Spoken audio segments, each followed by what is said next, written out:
What up? I got Naskin here with me. This ain't a diss song, but yeah, you know what it is. I'm a cheesehead, y'all niggas cheese whiz. Pittsburgh Steelers, that's nothing. That Super Bowl ring. Quarterback who refused to believe the hype. Veterans who knew they had one more in them. Players who never ever quit. And a city hungry for another title.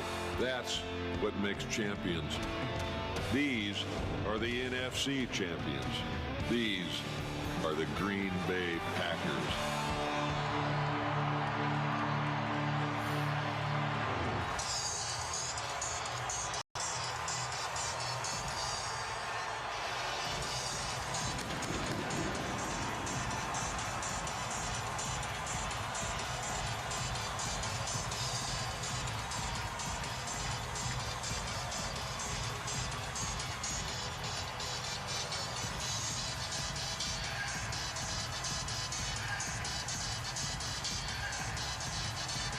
They're the number 6 seed in the NFC, but they don't play.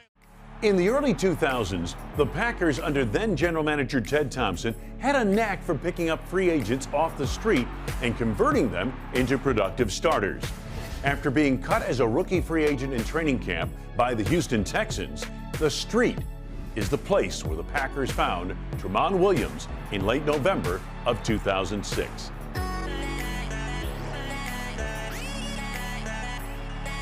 Well, as you know, signed with Houston, went through training camp with the Texans, had a good training camp, and unfortunately didn't make it.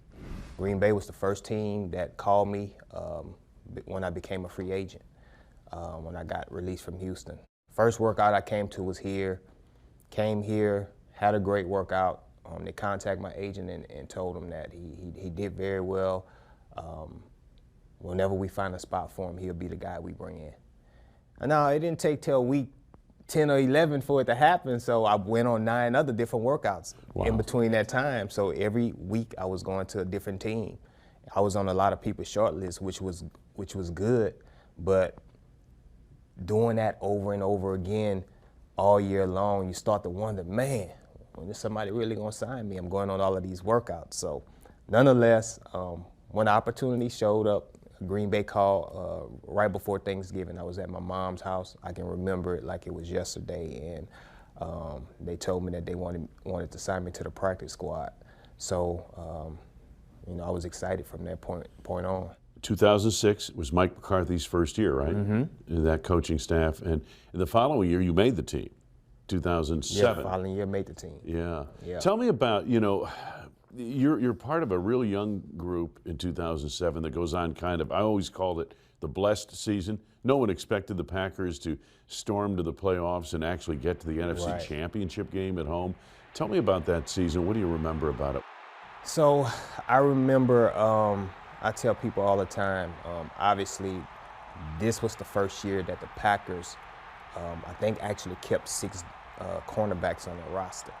I had a really good training camp, so I think I kind of forced their hand. I'm not going to tell them that, but I kind of forced their hand. But I made the team outright, as you know, and went throughout that season. I started off as the kick returner. That's all I did. Kick returner, I think I was on a kickoff team, and that was my job. I did my job throughout the year and got some opportunities down the line when a couple guys got injured, and was able to take advantage of the situation. And when we got into the playoffs, it was funny because I was actually the start nickel at that point already within my first season. And I played well throughout the playoffs. So that's kind of my remembrance from my first year. That cornerback room you were in, Al Harris, Charles Woodson, those are were they great mentors for you? They were great mentors for me. The day that I got here, actually the first guy who took me in was a rookie just like me, which was Will Blackman. And when I got here, he kind of took me in, made the place feel like home right away to me. And in this business, people think that, just because we competing, that, you guys are not friends, you guys are against each other, but we're actually not. Like I said, the guy took me in right away, showed me the ropes, And as I said, I was able to settle in right away, and that was a good thing for me. Woodson made a great impression on you and Nick Collins and later Sam Shields, who came in as a rookie in the 2010 season. What exactly was that relationship like? What did he do? What did he show you that maybe you guys didn't know? A bunch of different things, really. Just first and foremost, just how to watch film. Coming up as a football player, you know, you think that just because you're watching film, you actually know what you're doing. Obviously, if you watch enough of it, you'll pick up some tendencies. Yeah. But some of the things that he showed us, it was so efficient the way that he watched film. And he saw it different than the coaches. Sometimes the coaches would come in and be like, nah, Woodson, that ain't it. But then Woodson would show them exactly what he see. And they'd be like, oh, okay, yeah. You know, that we see what you see now. You know, we see what you see now. So it was certain things that he watched. For example, a lot of teams may be hard to break down, but for me, if I can't pick up all of the formations that this team do, I may go back and see where the receivers are lining up, whether they're lining up on the hash mark, whether they're lining up at the top of the numbers, whether they're lining up at the bottom of the numbers. They tell me what routes that they're doing. So I had so many different ways that I can look at film and figure out what guys were doing, and it slowed the game down. Yeah, and you had a great season in 2010, as did the team, but it came with a certain amount of, what's the word I'm looking for? There were some moments where injuries had piled up to the point that a lot of us on the outside looking in said, well, they're talented, but maybe it's not their year. Was that ever the feeling inside the team as you guys headed toward what became ultimately a Super Bowl season? I don't think that ever crept up in our mind, for the simple fact. I don't know if anyone else feel the same way that I feel, but the one game that I felt like really turned our season around was within a loss.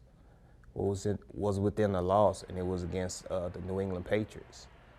We obviously didn't have air in that game. We had Matt Flynn at quarterback. Matt came in and done an excellent job. I think Matt might have threw for 450 yards. And I feel like the only reason we lost that game because we ran out of time. That sounds crazy, huh? Yeah. That we ran out of time, but I felt the only reason we lost that game because we ran out of time. And we were saying to ourselves, we said, man, this is a Super Bowl caliber team that we just lost to with our backup quarterback. Mm-hmm.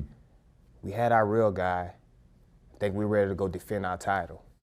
And you didn't lose again after that. We didn't lose again after that. Yeah. And I felt like that was the difference. I feel like we all came together and we were like, man, we got something here. We knew the ability that we had. We felt like we had the most talented team in the league already. But as you said, we had those injuries that, you know, kind of derailed us a little bit. But at the same time, we felt like we was finding that niche for where we needed to go. That season began in Philadelphia, and I don't know if you were aware, but this is 2010, and the Packers had not won a game in Philadelphia since 1962, okay? Right. So here now, you beat Philadelphia, you finally win on opening day, and now you have to go and play them again in a wild card game. What are the chances of the Packers going to win 2 games in Philadelphia in 1 year? You know, but here they were. You guys are on the lead. You're protecting about a 5-point lead, and Michael Vick has the Eagles, and he's driving into Green Bay territory. And tell me what happened next on that pass into the end zone. We knew that we had to keep him out the end zone. I was in off coverage, and Riley Cooper just ran a go route down the field, and I didn't actually think Mike was going to throw the ball. I was on top of the guy the whole time, and I got my eyes around it. And I tell a lot of guys, I said, as a DB, people say that we can't catch. But I said the reason why we can't catch is because we can't track the ball out of the quarterback hands like the receivers do. So our job is to try to find the ball. We call it flash. If you can find the ball in the flash, then you're good. So I was able to see the ball actually come out of Mike's hand. And if I can track the ball out of your hand, I'm catching it. Like it's hands down, I'm catching it. So I try to tell the DBs nowadays, the ones who I coach up now, try to track the ball as fast as you can, because the faster you get your eyes on the ball, the more plays you'll make. In the Super Bowl run of 2010, you could make the point that the Packers never get to Dallas in Super Bowl 45 without Tramon's interceptions in the first 2 games of the postseason. The first to clinch the wild card win at Philadelphia in the final minute. And a week later in Atlanta, where his pick 6 just before halftime staked the Packers to a 14-point lead. For me, it was kind of a perfect storm. What I mean by perfect storm is that I knew what was finna happen. The defensive coordinator knew what was finna happen. The whole defense knew what was about to happen. And the crazy part about that play, we wasn't ready at the snap because they were moving so fast, but we know what their short yardage play is. Plus, they was only trying to get in field goal range. So we knew exactly what they was finna do. And when the ball was snapped, I just kind of clicked and just kind of ran right underneath that, drove on that out route, and it was a win-win for us all. We went from the underdogs to the top dogs, I feel like, at that point. And Rodgers had a brilliant game. It Brilliant was a phenomenal game. And so you go to the NFC Championship game in Chicago the next week, and the offense has the momentum. They get off to a good start, but then they kind of bogged down. And it came down to the defense. Remember B.J. Raji dancing Right. with the interception return for a touchdown? But somehow the Bears are back in it. They always are. It's never over. And somebody named Caleb Haney is driving them for the tying score in the final seconds of the game. And your understudy, or your guy, Sam Shields, who by then as a rookie had become the nickel back, picks it off. Tell me about that and that whole situation in Chicago, that game. So as you said before, we knew going into Chicago that we feel like anytime we play Chicago, we dominate them. But when we look up on the scoreboard, it's still close. Yeah. That's a division opponent, obviously. So we knew that, and like you said, we had a guy, Caleb Haney, who came into the game. Now, this is a guy who comes into the game. You haven't had any film study on him. You don't know what he's able to bring to the table. Right. The whole 9. Now we got to kind of figure out on the run what this guy is capable of doing.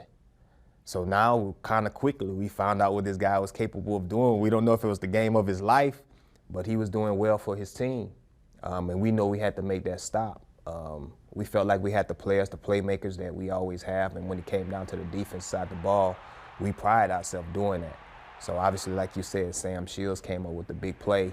And at that point, Sam had then rose from kind of from a puppy to a big dog at that point. First half of the season, you know, he was still kind of learning, had the training wheels on him.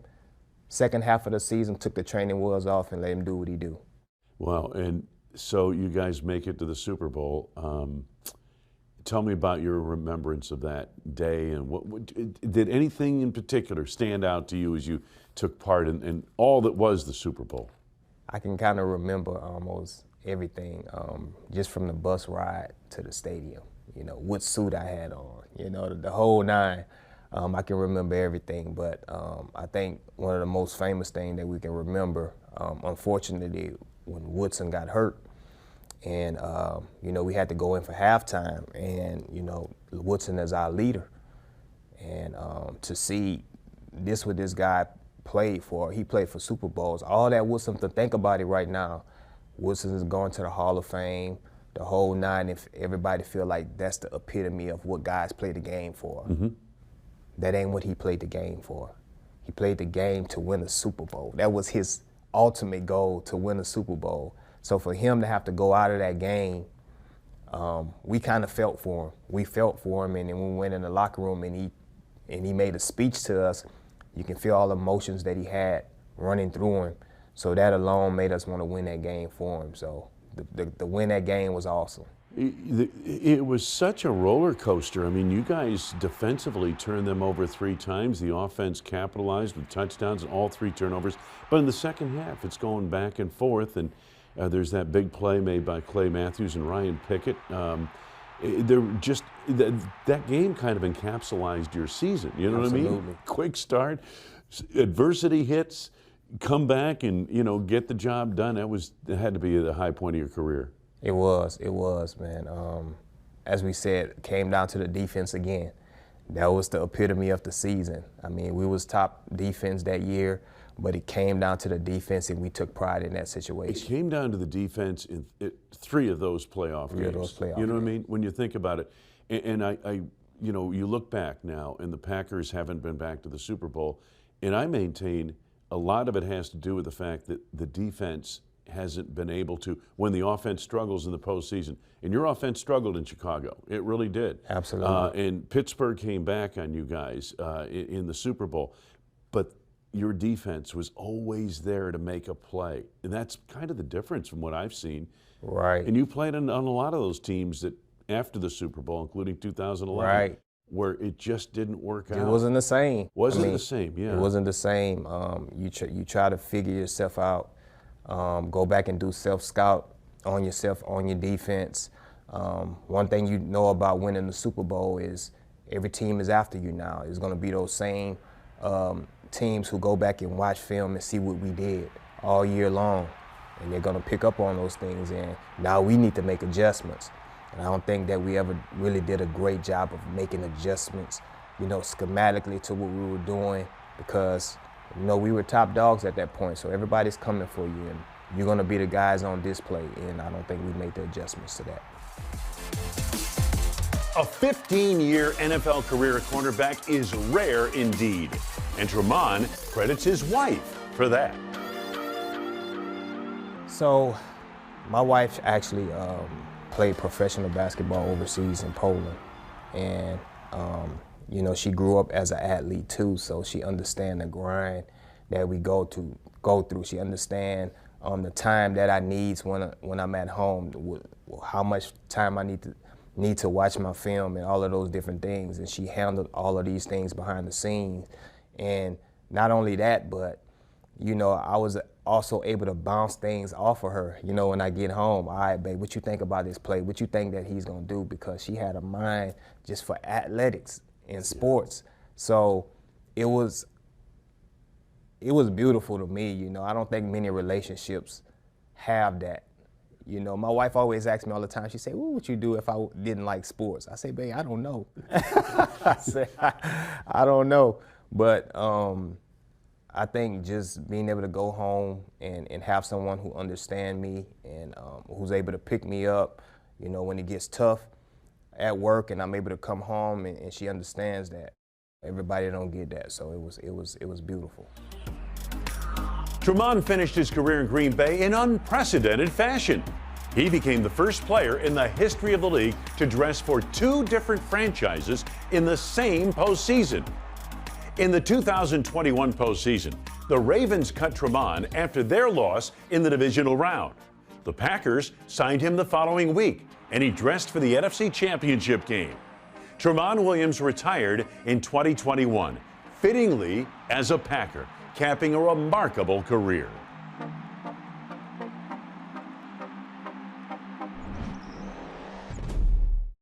In the NFL, for me, it's done. You don't understand, I've been seeing masks on their face way before the vibes. All they do is talk about the plans they gon' make. I be scared when they quiet. They be cooking like they on a diet. Ain't no season on they jambalaya. Put that work in, they tryna get fired. Not the same, we got different desires. No more trying to get people believing in me. When they see me, they gon' be surprised. Slam me up in the morning. Cool. Me, Malice, I'm in my opponent.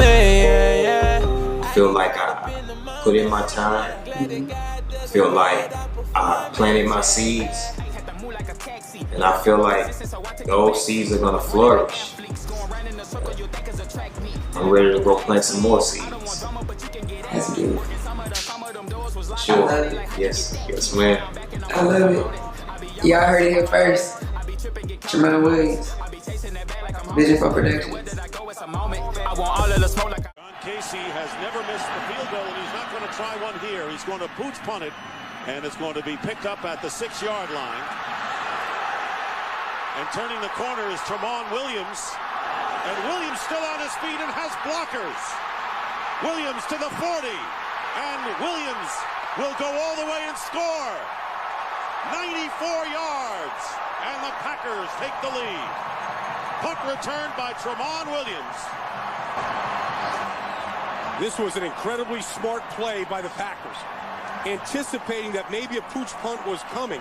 and having Tramon Williams back there in a security position. Now, you don't often get the chance to practice returning pooch punts like this, but the Packers got into return mode, knocked a bunch of Panthers out along the way, picked up a convoy, and when you're 8-1 and confident, these are the kind of down in 5.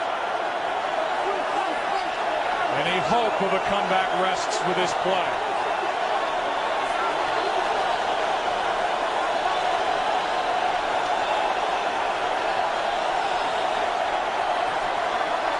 Ben, a lot of contact. This ball is incomplete, but it was a 4th down pass, and Green Bay will take over. The final snap of Super Bowl 45. The Green Bay Packers have won the Super Bowl. The Lombardi Trophy is coming home.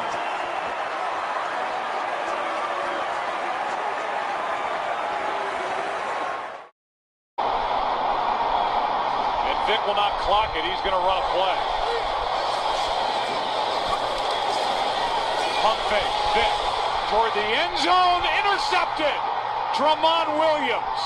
And with that, the Green Bay Packers will take this one in Philadelphia.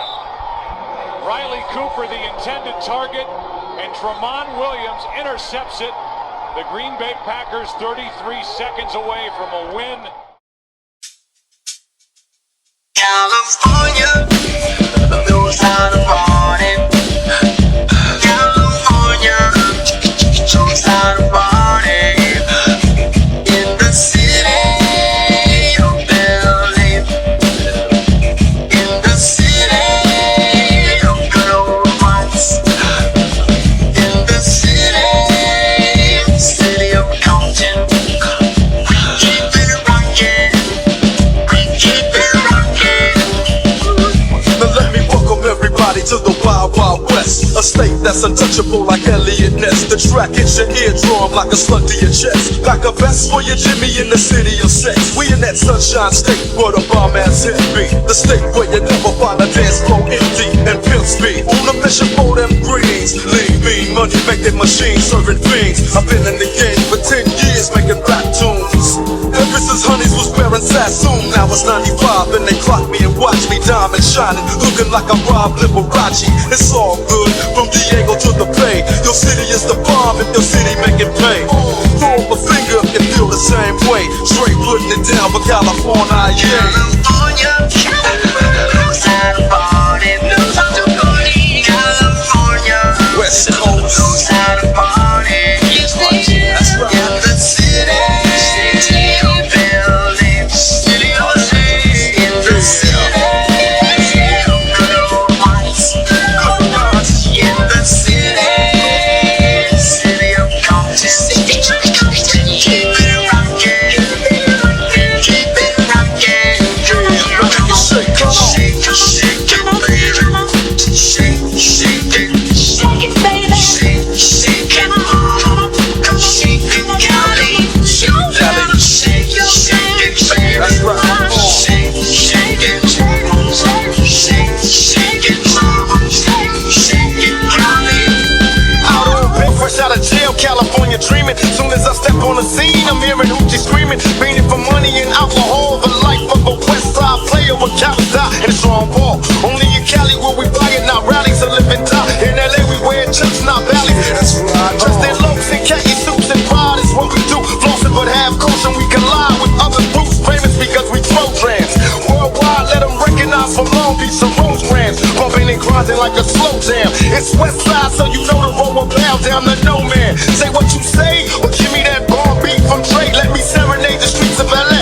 From Oakland to Sacktown, the Bay Area and back down. Cali is where they put they back down. Can you love?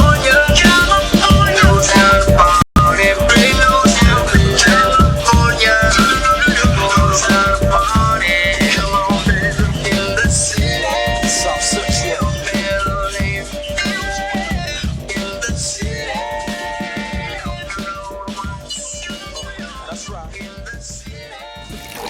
I'm serious, nigga. What do y'all think about this? Hey, baby. Hey, baby, get some bubble gum in this motherfucker. So.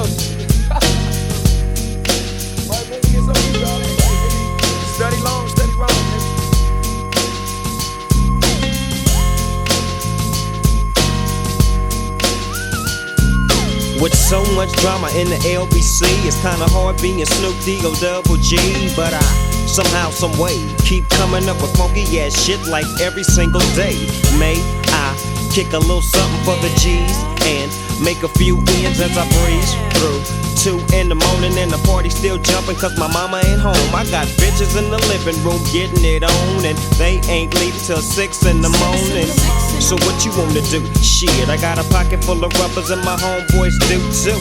So turn off the lights and close the doors. But what? We don't love them hoes. Yeah. So we gon' smoke an ounce to this. G's up, hoes down, while you motherfuckers bounce to this. Rolling down the street, smoking in now, sipping on gin and gills. Laid back.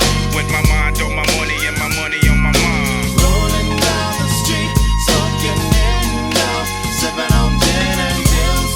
Laid back. With my mind on my money and my money Now on my back, mind. I got me some Seagram's gin. Everybody got their cups, but they ain't chipped in. Now this types of shit happens all the time. You gotta get yours, but fool, I gotta get mine. Everything is fine when you're listening to the D.O.G. I got the cultivating music that be captivating he who listens to the words that I speak as I take me a drink to the middle of the street and get to mackin' to this bitch named Shady. She used to be the homeboy's lady. 80 degrees when I tell that bitch, please raise up off these NUTs, cause you get none of these at ease. As I mob with the dog, I feel the breeze. Biatch, I'm just Rolling down the street, smoking in now, sipping on gin and gills. laid back. With my mind on my money and my money on my mind. Rolling down the street, smoking in now, sipping on gin and gills. Laid back. With my mind on my money and my money on my mind. Later on that day, my homie Dr. Dre came through with a gang to Tango Ray and a fat ass J of some bubonic chronic that made me choke. Shit, this ain't no joke. I had to back up off of it and sit my cup down. Tango Ray and chronic, yeah, I'm fucked up now, but it ain't no stopping. I'm still popping. Dre got some bitches from the city of Compton to serve me, not with a cherry on top. Cause when I bust my nut, I'm raising the bar to cock. Don't get upset, girl, that's just how it goes. I don't love you hoes, I'm out the door, and I'll be Rolling down the street, smoking in now, sipping on gin and gills. laid back. With my mind on my money and my money on my mind. Rolling down the street, smoking in now, sipping on gin and gills. Laid back. With my mind on my money and my money on my mind. Rolling down the street, smoking in now, sipping on gin and gills. Biatch. With my mind on my money and my money on my mind. Rolling down the street, smoking in now, sipping on gin and gills. Biatch. With my mind on my money and my money on If you ain't no